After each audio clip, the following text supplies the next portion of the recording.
بسم اللہ الرحمن الرحیم۔ الباب الثانی الکفالہ۔ دوسرا باب جو ہے وہ عقد کفالہ کے اوپر ہے، اور اس باب میں اگر اس کو تقسیم کیا جائے اس باب کے مباحث کو، تو بنیادی طور پر اس میں سب سے پہلے تو عقد کفالہ کا مختصر سا تعارف اور اقسام کا ذکر ہے، پھر دوسرے نمبر پر کفالہ بالنفس کی تفصیلات ہے، پھر نمبر 3 پہ کفالہ بالمال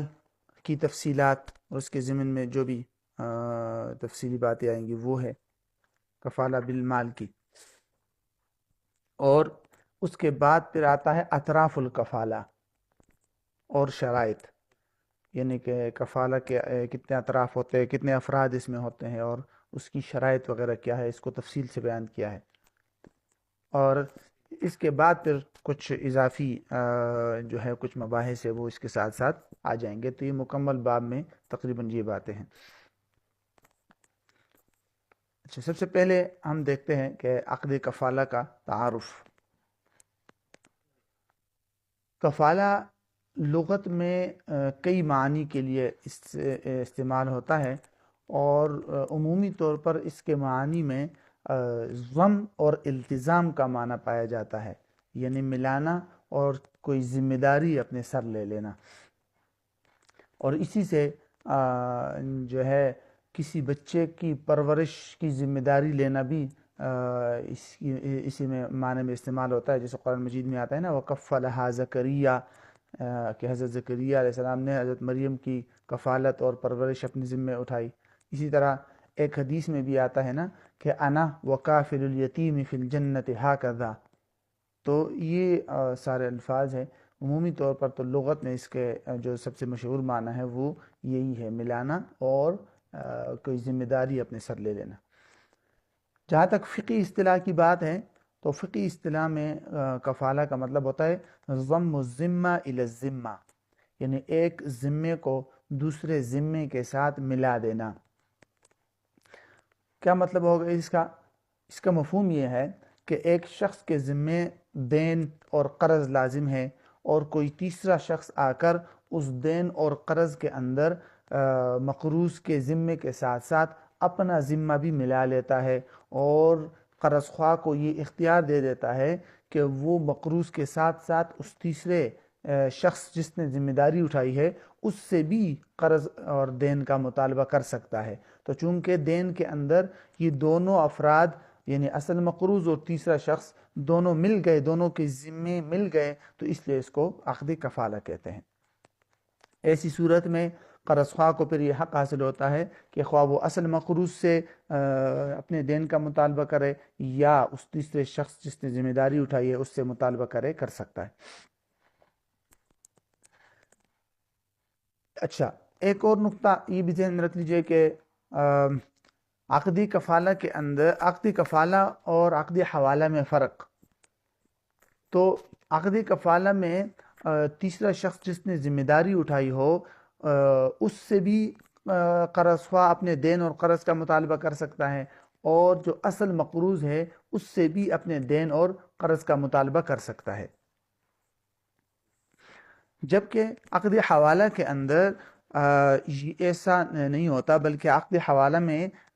انتقال الدین من ذمۃ الی ذمۃ ہوتا ہے، کہ جو تیسرا شخص ہوتا ہے صرف وہ اسی سے قرض کا مطالبہ، دین کا مطالبہ کیا جا سکتا ہے، اصل مقروض سے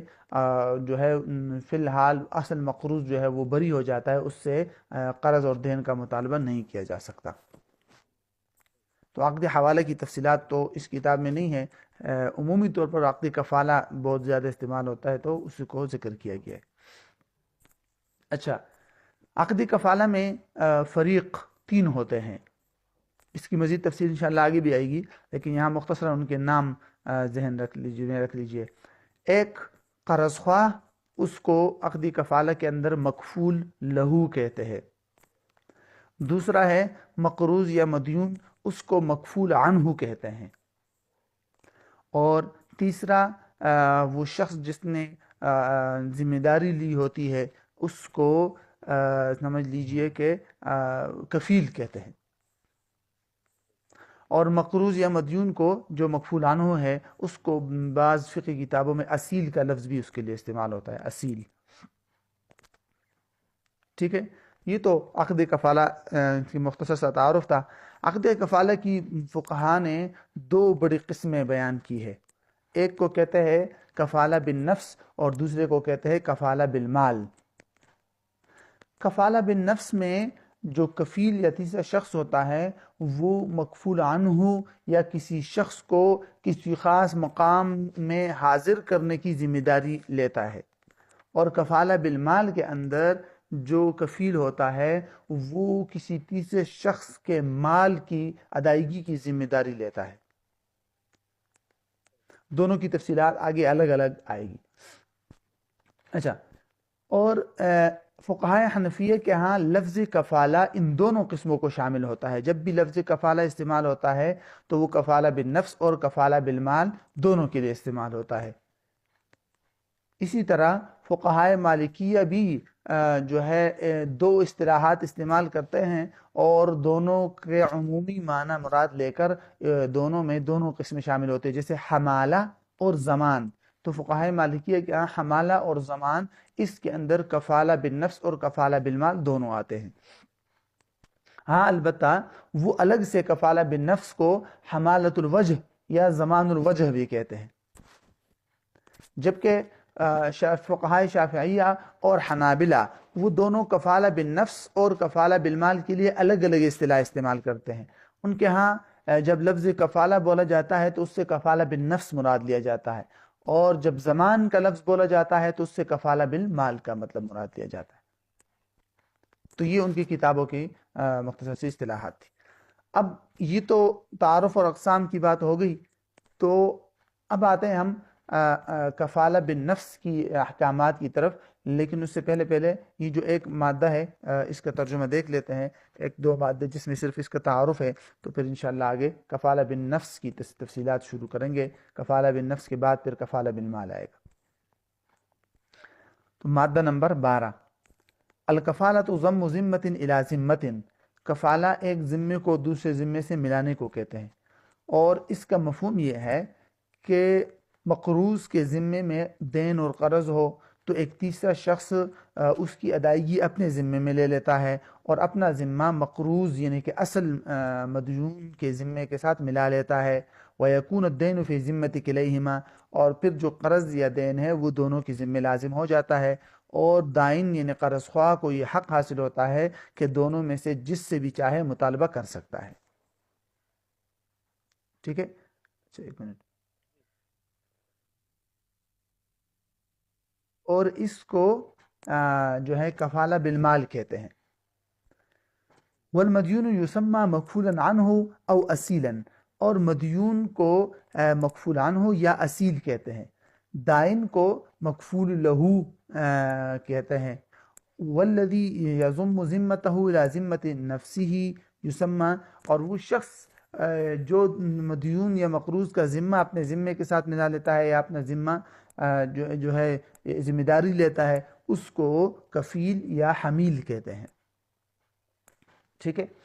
اچھا جی، تو مادہ نمبر 13 سے آگے کئی مادوں تک جو ہے کفالہ بالنفس کی تفصیلات ہیں۔ ہم پہلے کفالہ بالنفس کی مکمل تفصیلات پڑھتے ہیں، پھر انشاءاللہ اس کا ترجمہ وغیرہ کریں گے۔ کفالہ بالنفس کے سلسلے میں جو ہے بنیادی طور پر 5 نکات آپ نے سمجھنے ہیں۔ ایک، کفالہ بالنفس کی تعریف۔ نمبر 2، کفالہ بالنفس کی مشروعیت اور ثبوت۔ ٹھیک، اچھا، نمبر 3، دیون اور قرضوں میں کفالہ بالنفس۔ نمبر 4، جنایات اور جرائم میں کفالہ بالنفس۔ اور نمبر 5، مروجہ قوانین میں کفالہ بالنفس، اور اس کے ضمن میں انشاءاللہ تعزیر بالمال کی تحقیق بھی آ جائے گی۔ تو یہ 5 بنیادی نکات ہیں۔ سب سے پہلے کفالہ بالنفس کا تعارف۔ کفالہ بالنفس کا تعارف یہ ہے، جیسے کہ ہم نے پہلے بھی پڑھا، کہ جو تیسرا شخص یا کفیل ہے وہ کسی شخص کو جو ہے کہ مکفول لہو کے سپرد کرنے یا قاضی کی مجلس میں حاضر کرنے یا کسی بھی متعین مقام میں حاضر کرنے کی ذمہ داری لے لے، تو اس کو کہتا ہے کفالہ بن نفس۔ چونکہ عمومی طور پر اس کی ضرورت پیش آتی رہتی ہے کہ کبھی تو قرض خواہ کو ضرورت پیش آتی ہے کہ بھئی جو میرا مقروض ہے یہ میرے سامنے حاضر کیا جائے فلاں وقت تک تاکہ میں اپنے اس سے قرض وصول کر لوں، تو وہاں کفالہ بن نفس کی ضرورت پڑتی ہے۔ اسی طرح کبھی کبھی حاکم اور قاضی کو ضرورت پڑتی ہے کہ مدعا علیہ کو ایک خاص وقت میں عدالت میں حاضر کیا جائے تاکہ اس کے خلاف فیصلہ کیا جا سکے یا وہاں پر عدالتی کارروائی کی جا سکے، تو ایسی صورتحال میں بھی جو ہے کفالہ بن نفس کی ضرورت پڑتی ہے۔ اچھا، دوسری بات، کفالہ بن نفس کی مشروعیت۔ اس بات پر تقریباً جمہور فقہا کا اتفاق ہے کہ کفالہ بن نفس مشروع اور شرعاً جائز ہے۔ البتہ صاحب ہدایہ نے امام شافعی رحمہ اللہ کی طرف یہ نسبت کی ہے کہ وہ کفالہ بن نفس کو جائز نہیں سمجھتے، لیکن یہ فقہائے شافعیہ کے ہاں راجح قول نہیں ہے۔ ایک قول یہی تو ہے کہ جائز نہیں ہے، لیکن راجح قول ان کے ہاں یہ ہے کہ کفالہ بن نفس جائز ہے، اور اس کی وضاحت ان کی معتبر کتابوں میں المہذب وغیرہ میں اس کی تفصیل ملتی ہے۔ اچھا، کفالہ بن نفس کی مشروعیت پر فقہا نے مختلف احادیث اور واقعات وغیرہ سے استدلال کیا ہے۔ ایک تو امام بخاری رحمہ اللہ نے ایک واقعہ ذکر کیا ہے اور اس واقعے سے انہوں نے استدلال کیا ہے، اور جس کو امام طحاوی رحمہ اللہ نے پھر تفسیر کے ساتھ بھی ذکر کیا ہے کہ ایک صحابی تھے حمزہ بن عمر الاسلمی، ان کو حضرت عمر رضی اللہ تعالیٰ عنہ نے لوگوں سے صدقات وصول کرنے کے لیے بھیجا تھا، تو جہاں وہ گئے وہاں پر کسی آدمی نے اپنی بیوی کی باندی کے ساتھ گویا کہ زنا کر لیا تھا غلطی سے، تو وہاں پر حمزہ بن عمر اسلمی نے جو ہے اس آدمی کو سزا دینے کا ارادہ کیا اور لوگوں سے کفیل کا مطالبہ کیا کہ بھئی میں حضرت عمر کے پاس واپس جاتا ہوں تاکہ اس آدمی کے بارے میں کوئی فیصلہ ہو سکے، اور اس وقت تک کے لیے اس آدمی کی کفالہ بن نفس جو ہے وہاں پر لوگوں نے اٹھائی کہ بھئی ٹھیک ہے آپ جائیں اور اس کی ذمہ داری ہمارے سر ہے۔ تو وہاں پر کئی کفیل مطلب لے لیے انہوں نے، کئی کفیل مقرر کیے اور حضرت عمر رضی اللہ عنہ کے پاس آئے، اور پھر حضرت عمر رضی اللہ عنہ نے جو ہے ان کو کوڑے لگائے تھے اس آدمی کو۔ تو اس سے بھی عمومی طور پر فقہا اور محدثین یہ استدلال کرتے ہیں کہ کفالہ بن نفس پر یہ مشہور جو ہے یہ ایک واقعہ ہے، اور اس سے استدلال کرتے ہیں کہ کفالہ بن نفس مشروع ہے۔ اسی طرح جو ہے ایک اور واقعے سے بھی استدلال کیا ہے امام بخاری رحمہ اللہ نے، اور امام بیہقی رحمہ اللہ نے بھی اس کا تذکرہ کیا ہے کہ کچھ لوگ مرتد ہو گئے تھے، اور حضرت عبداللہ ابن مسعود رضی اللہ تعالیٰ عنہ نے پھر وہاں صحابہ کرام سے ان کے بارے میں مشورہ کیا تھا کہ بھئی ان کا کیا کیا جائے، تو جو ہے کچھ حضرات نے یہ مشورہ دیا تھا ان مرتدین کے بارے میں کہ ان سے توبہ کا مطالبہ کیا جائے اور ان سے کفیل لیے جائے کہ بھئی کفالہ بن نفس ان کا لوگ اٹھائے تاکہ بعد میں ان کے بارے میں کوئی فیصلہ کیا جا سکے۔ تو وہاں پر اس طرح کے الفاظ ہے کہ استتبہم وکفلہم فتابوا وکفلہم عشائرہم، تو انہوں نے توبہ کیا تھا اور ان کے قبیلے والوں نے ان کی کفالت اٹھائی تھی، ان کی ذمہ داری اٹھائی تھی، تو اس سے بھی کفالہ بن نفس کی مشروعیت پر استدلال کیا جا سکتا ہے۔ اسی طرح تیسرے نمبر پر جو ہے سورہ یوسف کے اندر جو ایک آیت ہے کہ حضرت یعقوب علیہ السلام نے اپنے بیٹوں کو جو فرمایا تھا نا کہ قال لن ارسلہ معکم حتی تؤتونی موثقا من اللہ لتأتوننی به الا یحاط بکم فلما اتوہ موثقہم قال اللہ علی ما نقول وکیل، تو وہ جو کہتے ہیں کہ حتی تؤتونی موثقا من اللہ، کہتے ہیں اسی سے کفالہ بن نفس کی مشروعیت ہے، کیونکہ بیٹوں نے باقاعدہ ذمہ داری اٹھائی تھی، کفالہ بن نفس اٹھائی تھی، تو بہرحال اس سے بھی ایک استیناس یا دلیل پکڑی جاتی ہے۔ تو یہ تو ہو گئی دوسری بات۔ اچھا جی، اب آتے ہیں کفالہ بن نفس کی تیسری بات کی طرف کہ دیون میں کفالہ بن نفس. تو دیون میں کفالہ بن نفس کے لیے آپ نے 1 2 3 کر کے نکات میں اس کو سمجھنا ہوگا. ایک تو یہ کہ اگر کسی شخص پر کوئی دین اور قرض لازم ہے اور کوئی دوسرا شخص آتا ہے اور اس وہاں پر کفالہ بن نفس کی ذمہ داری لیتا ہے اور کہتا ہے کہ میں اس مقروض یا مدیون کو فلاں وقت تک حاضر کر لوں گا، ٹھیک ہے، تو یہ جائز ہے شرعاً. اور اس کی چونکہ کبھی کبھی قرض خواہ کو بھی ضرورت پڑتی ہے کہ ایک متعین وقت تک اس آدمی کو حاضر کیا جائے تاکہ میں اس سے اپنا قرض لے لوں. کبھی کبھی قاضی کو ضرورت پڑتی ہے کہ اس آدمی کو ایک وقت تک حاضر کیا جائے تاکہ اس کے خلاف اس پر جو قرض لازم ہے اس کے متعلق کوئی فیصلہ کیا جا سکے. تو اس لیے اس کی کفالہ بن نفس جو ہے وہ اٹھانا جائز ہے. اور جو آدمی کفالہ بن نفس کی ذمہ داری لے گا اس پر صرف اور صرف یہ لازم ہوگا کہ ایک متعین وقت میں اس نے جہاں اس آدمی کو حاضر کرنے کی ذمہ داری لی ہے، خواہ قرض خواہ کے پاس یا حاکم کے پاس، وہ اس کو حاضر کرے گا. اگر اس نے ایسا نہیں کیا تو پھر ایسی صورت میں کفیل کو قید میں ڈال دیا جائے گا، اس کو قید کیا جا سکتا ہے. ہاں البتہ اگر تو کفیل جو ہے وہ عاجز آ گیا، مثال کے طور پر جو اصل مقروض تھا وہ مر گیا، تو ایسی صورت میں چونکہ اس کو حاضر کرنا ناممکن ہے تو اس لیے اب اس کو حاضر نہیں کیا جا سکتا، تو عاجز آ گیا. تو جب بھی اس طرح کا عجز ظاہر ہو جائے تو پھر کفیل جو ہے وہ بری ہو جاتا ہے. کفیل سے دین اور قرض وغیرہ کا مطالبہ نہیں کیا جائے گا اس صورت میں. لیکن اگر اسی طرح علماء نے یہ بھی وضاحت کی ہے کہ اگر اصل مقروض یا مدیون مرتد ہو گیا اور نعوذ باللہ جا کے دارالحرب میں چلا گیا تو پھر بھی اسی طرح یا دیگر شہروں میں چلا گیا تو بھی کفیل بری نہیں ہوگا، بلکہ اس کو اتنا ٹائم دیا جائے گا جس ٹائم میں وہ جا کر اس کو حاضر کر سکے. اتنے ٹائم کے باوجود اگر وہ حاضر نہ کر سکا تو پھر اس کو قید میں ڈال دیا جائے گا. لیکن علامہ ابن حمام رحمہ اللہ نے یہ وضاحت بھی کی ہے کہ بھئی ایسی صورت میں بھی دیکھا جائے گا کہ اگر کفیل جو ہے وہ بالکل سمجھ لیجئے کہ حاضر ہی نہیں کر سکتا، مثال کے طور پر اصل مقروض ایسے شہر یا ایسے علاقے میں ایسے ملک میں چلا گیا ہے جہاں پر کفیل کے لیے آنا جانا بالکل ناممکن ہے، تو ایسی صورت میں بھی پھر کفیل بری ہو جائے گا. تو بنیادی نقطہ یہی ہے کہ جب بھی قاضی کے سامنے یہ بات واضح ہو جائے کہ بھئی کفیل عاجز ہے اور وہ اس آدمی کو حاضر نہیں کر سکتا تو پھر کفیل بری ہو جائے گا. ایک نقطہ تو یہ ہو گیا. دوسرا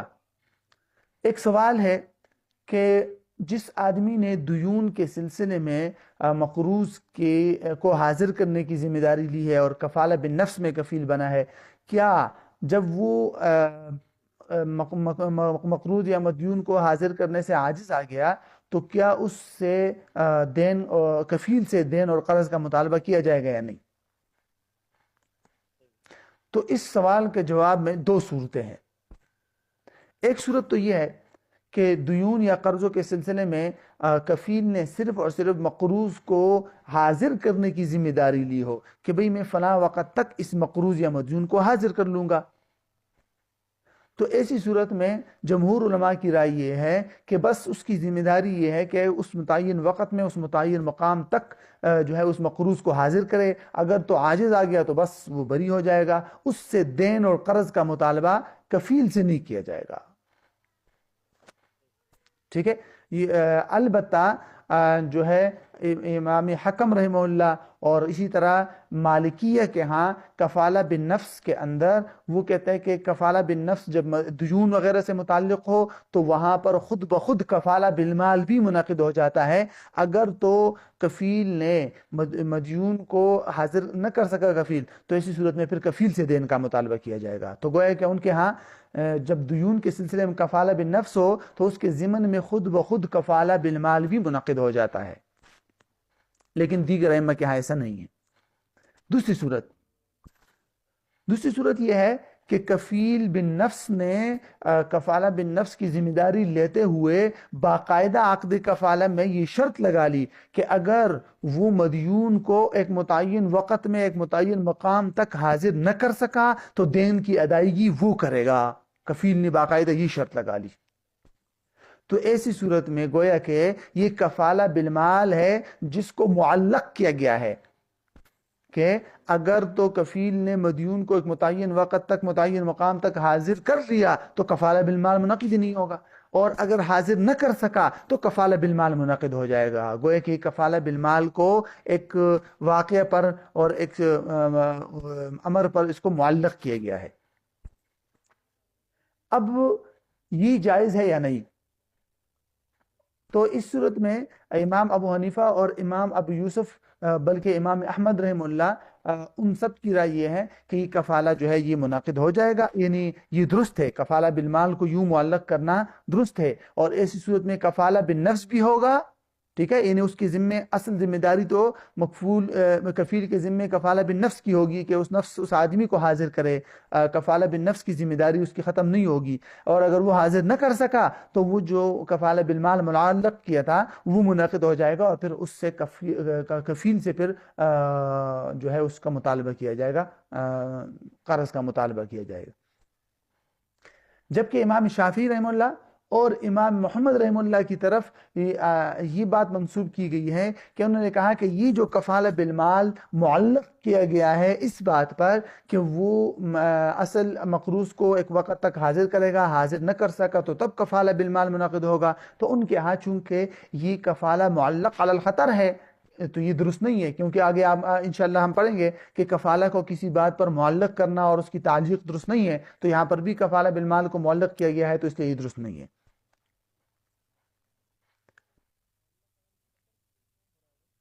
معلق علی الخطر کا مفہوم یہ ہے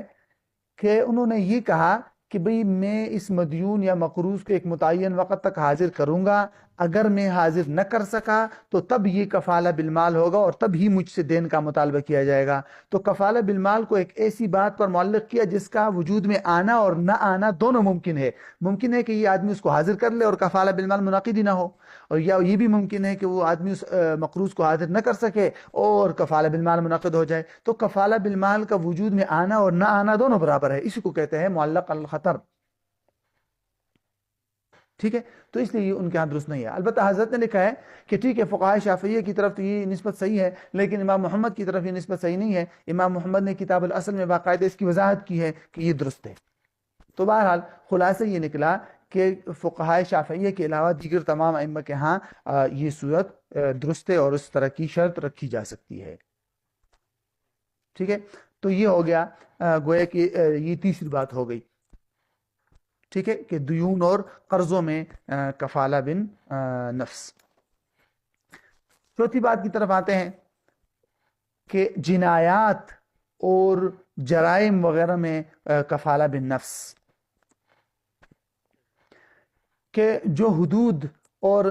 قصاص یا جو جرائم ہوتے ہیں، جب کوئی شخص ان جرائم میں سے کسی جرم کا ارتکاب کر لیتا ہے اور وہ گویا کہ ملزم ہو جاتا ہے،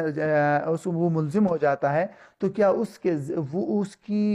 کے نفس کی ذمہ داری اور کفالہ بالنفس لی جا سکتی ہے یا نہیں؟ تو اس سلسلے میں اس کی مختلف صورتیں ہیں۔ پہلی صورت یا بنیادی طور پر اس کی دو صورتیں سمجھ لیجئے کہ اس کی دو صورتیں ہیں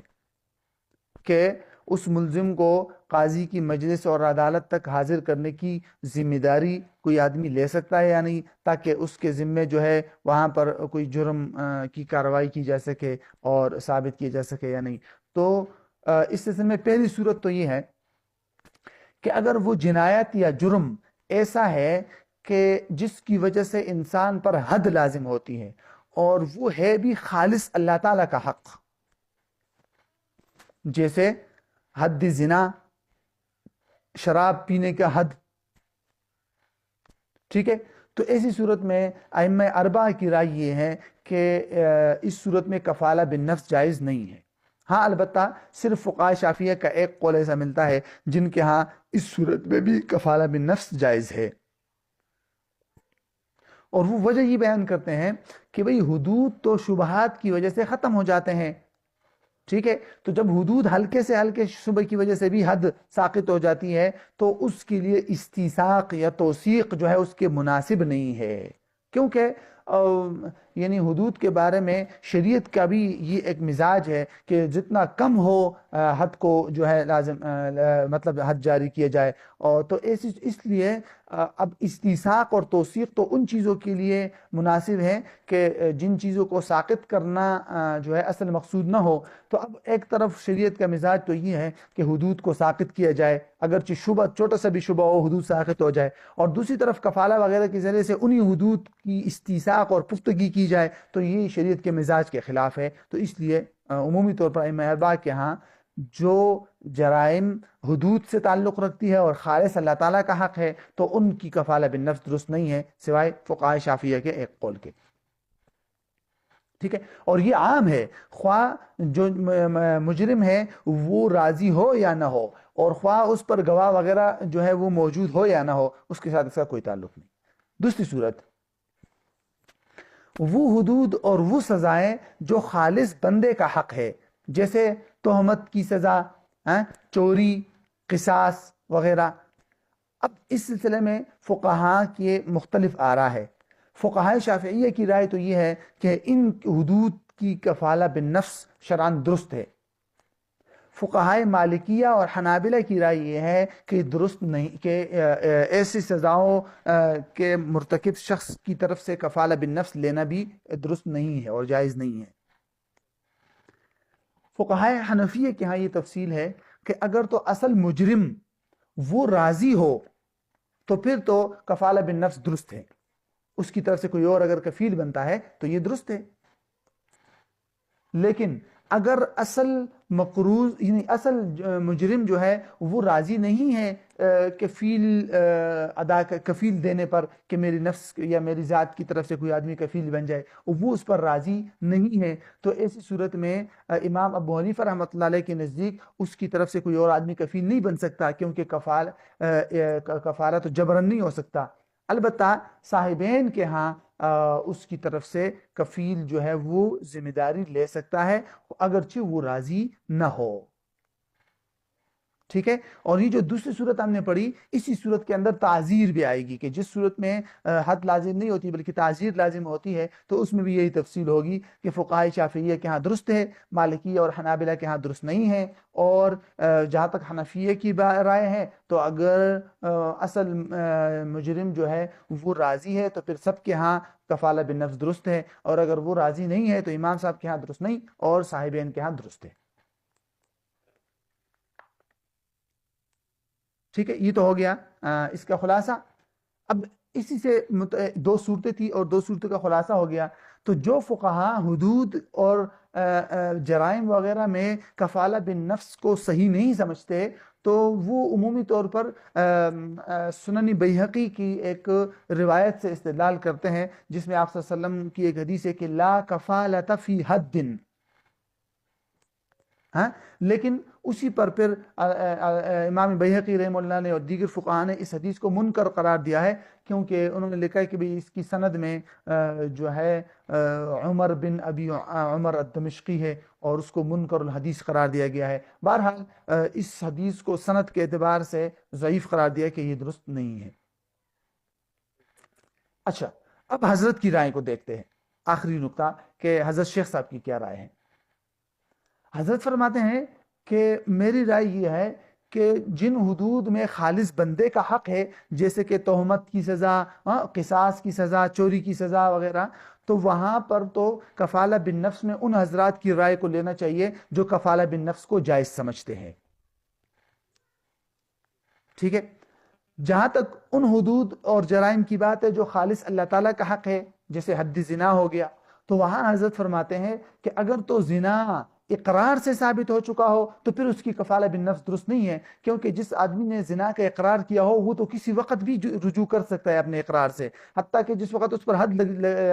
لگائی جا رہی ہو اس وقت بھی رجوع کر سکتا ہے اور پھر اس پر حد لاگو نہیں ہوگی. تو جب وہ اپنے اقرار سے رجوع کر سکتا ہے تو وہاں پر ہم کفالہ بالنفس کو درست قرار دے کر اس کو توثیق کا کوئی سوال پیدا نہیں ہو سکتا، وہ تو کسی بھی وقت اس سے رجوع کر سکتا ہے. تو وہ اگر اقرار سے یہ زنا ثابت ہو چکا ہو تو پھر کفالہ بالنفس درست نہیں ہے. لیکن اگر کسی شخص پر زنا کی تہمت لگی ہو اور وہاں اس کو ثابت کرنے کے لیے گواہ آ رہے ہو یا گواہی دینا چاہتے ہو، ہاں، اور جس آدمی پر تہمت لگی ہے زنا کی وہ اس کا انکار کر رہا ہے، تو اسی صورت میں فقہائے شافعیہ کی اس رائے کو لینا چاہیے جس میں کفالہ بالنفس کو درست قرار دیا تھا، خصوصاً اس مقامات میں جہاں پر عورت باقاعدہ دعویٰ کر دے کہ بھئی میرے ساتھ زبردستی ہوئی ہے اور اس آدمی نے میرے ساتھ زبردستی زنا کیا ہے، وہاں تو پھر زنا ہے لیکن اس میں ساتھ ساتھ میں بندے کا حق بھی آ گیا، تو وہاں بطریق اولیٰ کفالہ بالنفس کو درست ہونا چاہیے۔ اور اسی پر تو وہ واقعہ بھی دال ہے جو ہم نے پڑھا تھا کہ حمزہ بن عمر اسلمی نے جب صدقہ وصول کرنے کے لیے گئے تھے اور وہاں ایک آدمی نے زنا کا ارتکاب کیا تھا تو وہاں پر بھی کفالہ بالنفس ہوا تھا، تو اس لیے اس سے معلوم ہوتا ہے کہ اس صورت میں کفالہ بالنفس درست ہونا چاہیے۔ تو یہ حضرت کی رائے کا خلاصہ تھا۔ اچھا، اسی کفالہ بالنفس کے بارے میں آخری بات جو آئے گی وہ انشاءاللہ بعد میں پڑھیں گے، وہ ہے کہ مروجہ قوانین میں کفالہ بالنفس، اور پھر اس سلسلے میں حضرت نے 2 صورتیں بتائی ہے، اور اس کی ضمن میں تعزیر بالمال کا مکمل مقالہ حضرت نے لکھا ہے، چونکہ وہ مکمل مقالہ اس کے تحت آ رہا ہے تو اس کے انشاءاللہ پھر بعد میں کر لیں گے، فی الحال اس کا ترجمہ کر لیتے ہیں۔ اچھا، مادہ نمبر 13، الکفالہ بالنفس التزام الکفیل احضار المکفول الی المکفول لہو۔ کفالہ بالنفس یہ ہے کہ کفیل یہ ذمہ داری لے لیتا ہے کہ وہ مکفول کو مکفول لہو کے ہاں حاضر کرے گا یا قاضی کے مجلس میں حاضر کرے گا۔ اب کبھی کبھی تو قرض خواہ کو اس کی ضرورت پڑتی ہے کہ مدیون کو حاضر کیا جائے جس وقت دین کی ادائیگی کا وقت آ جائے، اور کبھی کبھی حاکم کو اس کی ضرورت پڑتی ہے کہ مدعلے کو حاضر کیا جا سکے، تو کفیل اس کی حاضر ہونے کا اس کو حاضر کرنے کی ذمہ داری لے سکتا ہے جب بھی مکفول لہو اس کا مطالبہ کرے یا جس وقت کو متعین کیا جائے کہ اس وقت میں اس کو حاضر کیا جائے گا۔ مادہ نمبر 14، اس مادہ نمبر 14 میں سمجھ لیجئے کہ کفالہ دیون میں کفالہ بالنفس کی تفصیلات ہے۔ تو کہتے ہیں کہ ان کانت الکفالۃ بالنفس من اجل دین کان علی المکفول، اگر کفالہ بالنفس اس قرض اور دین کی وجہ سے ہے جو مکفول اور اصل مقروض پر لازم ہے، کہ جس کا مطالبہ کبھی تو قرض خواہ خود کرتا ہے اور کبھی کبھی جس قاضی کے پاس اس دین کا معاملہ لے کر گئے ہیں وہ اس کا مطالبہ کرتا ہے، تو وَإِنَّ مَنْ كَفَّلَ بِنَفْسِ الْمَدْيُونِ فَلَيْسَ عَلَيْهِ إِلَّا إِحْضَارُهُ عِنْدَ طَلَبِ الدَّائِنِ أَوْ الْحَاكِمِ۔ تو جس آدمی نے مدیون کے نفس کی کفالت اٹھائی ہے اس پر صرف اور صرف یہ لازم ہوگا کہ جب بھی قرض خواہ یا حاکم مطالبہ کرے تو وہ اصل مقروض کو حاضر کرے۔ فَإِن لَمْ يَفْعَلْ حُبِسَ إِلَىٰ أَن يُحْضِرَ الْمَكْفُولُ بِهِ، اگر وہ کفیل نے ایسا نہ کیا تو اس کو قید میں ڈالا جائے گا یہاں تک کہ وہ مکفول بھی کو حاضر کرے۔ فَإِن مَاتَ الْمَكْفُولُ بِهِ بَرِئَ الْكَفِيلُ، ہاں البتہ اگر اصل مقروض مر گیا تو پھر کفیل جو ہے وہ بری ہو جائے گا کیونکہ وہ عاجز آ گیا اس کو حاضر کرنے سے۔ ہاں لیکن اگر وہ اگر اصل مقروض مرتد ہو گیا اور دارالحرب میں چلا گیا تو پھر کفیل بری نہیں ہوگا۔ اسی طرح اگر وہ کسی دوسرے ملک چلا گیا اور قاضی کو اس کے مقام کا علم ہو کہ وہ کہاں گیا ہے یا اس پر باقاعدہ گواہ موجود ہو کہ وہ کہاں گیا ہے، تو پھر کفیل کو اتنا ٹائم دیا جائے گا جتنے ٹائم میں وہ جائے اور اس کو لا سکے۔ فَإِن جَاءَ بِهِ، اگر اتنا ٹائم میں اس نے لیا اور جا کر لے آیا تو ٹھیک ہے، اور اگر نہ لا سکا تو قاضی اس کو قید میں ڈال دے گا۔ وَإِنْ حُبِسَ الْمَكْفُولُ بِهِ بِدَيْنٍ أَوْ غَيْرِهِ لَمْ يَبْرَأْ الْكَفِيلُ، کہتا ہے اگر اصل مقروض کو کسی اور دین وغیرہ کی وجہ سے قید میں ڈال دیا گیا ہو تو یا کسی بھی دین وغیرہ کی وجہ سے، تو پھر بھی کفیل بری نہیں ہوگا، کفیل کی ذمہ داری ہوگی کہ اس کو حاضر کرے۔ کیوں؟ لأنه يقدر على أن يفكه مما حبس فيه، کیونکہ کفیل اس بات پر قادر ہے کہ جس چیز کی وجہ سے اصل مقروض کو قید کیا گیا ہے اس سے اس کو چھڑا لے، اگر وہ دین ہے تو وہ ادا کرے، او حبس فی حق لأحد، یا اگر کسی اور حق کی وجہ سے اس کو قید میں ڈالا گیا ہے تو اس کو جو ہے وہ ادا کر لے۔ تو اس آخری نقطے کا مطلب یہ تھا 2 لائن کا کہ اگر کسی نے کسی مقروض اور مدیون کو کفالہ بالنفس اٹھائی ہے، ذمہ داری اٹھائی ہے، اور اصل مقروض کو قاضی وغیرہ یا کسی نے جیل میں ڈال دیا اور ادھر ٹائم آ گیا اس مقروض کو حاضر کرنے کا، تو کفیل بری نہیں ہوگا، کفیل کی ذمہ داری ہوگی کہ جا کے ضمانت وغیرہ کی بنیاد پر جیسا بھی ہو سکے اس کو جیل سے رہا کروائے اور لا کر اس کو حاضر کرے۔ یہ ہے اس کا مطلب۔ مادہ نمبر 15، وَإِذَا عَجِزَ الْكَفِيلُ عَنْ إِحْضَارِهِ فِي نَزْلِ الْقَاضِي دُونَ مَطَلٍ أَوْ احْتِيَالٍ مِّنْهُ، جب کفیل اصل مقروض اور اصل آدمی کو حاضر کرنے سے عاجز آ جائے قاضی کی نظر میں، اور اس کی طرف سے کوئی ٹال مٹول یا کوئی ہیلے بازی نہ ہو، تو خواہ یہ عجز اصل مکفول کے موت کی وجہ سے ہو یا کسی اور ایسی وجہ سے ہو جو کفیل کے اختیار سے باہر ہے، تو ایسی صورت میں کفیل جو ہے اس کفالہ بالنفس سے بری ہو جائے گا۔ اچھا، مادہ نمبر 16 میں بنیادی طور پر وہی ہے دیون میں کفالہ بالنفس، وہ جو دو صورتیں ہم نے اس میں پڑھی تھی کہ دیون میں جب کفالہ بالنفس لیا جائے تو کیا اس کے ساتھ ساتھ اس سے اصل کفیل سے جو ہے وہ دین کا مطالبہ کیا جائے گا یا نہیں۔ تو کہتے ہیں ان کانت الکفالہ بالنفس لدین علی المکفول، اگر کفالہ بالنفس جو ہے ایسے دین کی وجہ سے ہوا ہو جو اصل مقروض اور مدیون مکفول پر لازم ہو، اور عقد کفالہ میں یہ شرط لگا دی گئی کہ کفیل بن نفس اگر اصل مقروض اور مکفول کو حاضر نہ کر سکا تو وہ دین کا ذمہ دار ہوگا، ٹھیک ہے، یہ باقاعدہ یہ شرط لگا دی گئی، تو پھر فإن للدائن ان يطالب الكفيل بالنفس بسداد دین المکفول۔ اچھا، تو پھر جو کہتے ہیں کہ ایسی صورت میں پھر دائن کو یہ حق حاصل ہوگا کہ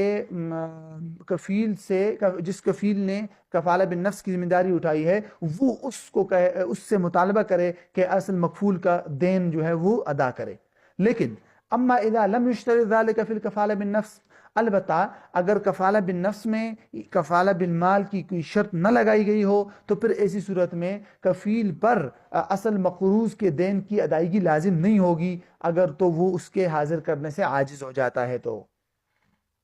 ٹھیک ہے۔ تو یہ ہے باقی تفصیلات تو انشاءاللہ جو حدود اور قصاص میں جو ہم نے پڑھا نا کہ حدود اور قصاص وغیرہ میں وہ بھی تقریباً یہی ہے۔ چلے اس کو دیکھ لیتے ہیں، یہ آسان ہے، مادہ نمبر 17، 18 اور 19، تو ہاں 19، تو یہ جو ہے نا مادہ نمبر 17، 18 اور 19، ان تینوں کا تعلق حدود کے اندر کفالہ بالنفس جو ہم نے تفصیل پڑھی تھی اس کے ساتھ ہے، ٹھیک ہے۔ مادہ نمبر 20 بھی اسی سے متعلق ہے لیکن وہ کچھ الگ ہے تو اس لیے اس کو فی الحال رہنے دیتے ہیں، تو 19 تک اس کو پڑھ لیتے ہیں، ٹھیک ہے ٹھیک ہے ٹھیک۔ تو کہتے ہیں المتہم بجنایت موجبہا التعزیر، کہتے ہیں کہ جس شخص پر کسی ایسے جرم کی تہمت لگائی گئی ہو جس کا موجب اور جو ہے جو تعزیر، جس سے تعزیر لازم آتی ہو، تو اس میں کفالہ بالنفس جائز ہے کہ کفیل جو ہے وہ مکفول کو قاضی کے طلب کرنے پر اس کو حاضر کرے گا، اور قاضی کو یہ حق حاصل ہے کہ ان یفرج عن المتہم علی اساس الکفالہ بالنفس، اور قاضی کو یہ حق حاصل ہے کہ جس آدمی پر یہ تہمت لگائی گئی ہے اس کو کفالہ بالنفس کی بنیاد پر اس کو ضمانت پر رہا کر دے،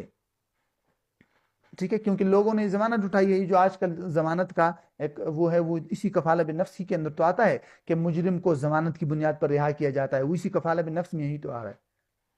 اچھا 18، مادہ نمبر 18، الحدود التي فيها حق للعبد مثل حد القذف والقصاص تجوز فيها الكفالہ بالنفس، وہ حدود جس کے اندر بندے کا حق ہو جیسے حد قذف اور قصاص تو اس میں کفالہ بالنفس جائز ہے۔ مادہ نمبر 19، وہ حدود جو خالص اللہ تعالیٰ کا حق ہے جیسے حد زنا، اگر تو زنا کا ثبوت اقرار سے ہوا ہے تو اس میں کفالہ بالنفس جائز نہیں ہے، البتہ اگر زنا کا ثبوت جو ہے کسی ایسے شخص گواہی کے ذریعے کسی شخص پر زنا کی تہمت لگائی گئی ہو اور جس آدمی پر تہمت لگائی گئی ہو وہ اس جرم کا انکار کر رہا ہو تو اس میں کفالہ بالنفس درست ہے، اور خاص کر جب جس عورت کے ساتھ زنا کیا ہے اگر وہ تہمت لگائے کہ بھئی اس آدمی نے میرے ساتھ زنا پر کرنے پر زبردستی کی ہے، تو چونکہ اس کے ساتھ ساتھ اس عورت کا حق اور اس عورت کے اولیاء کا حق بھی متعلق ہو گیا تو اس لیے اس کی کفالہ بالنفس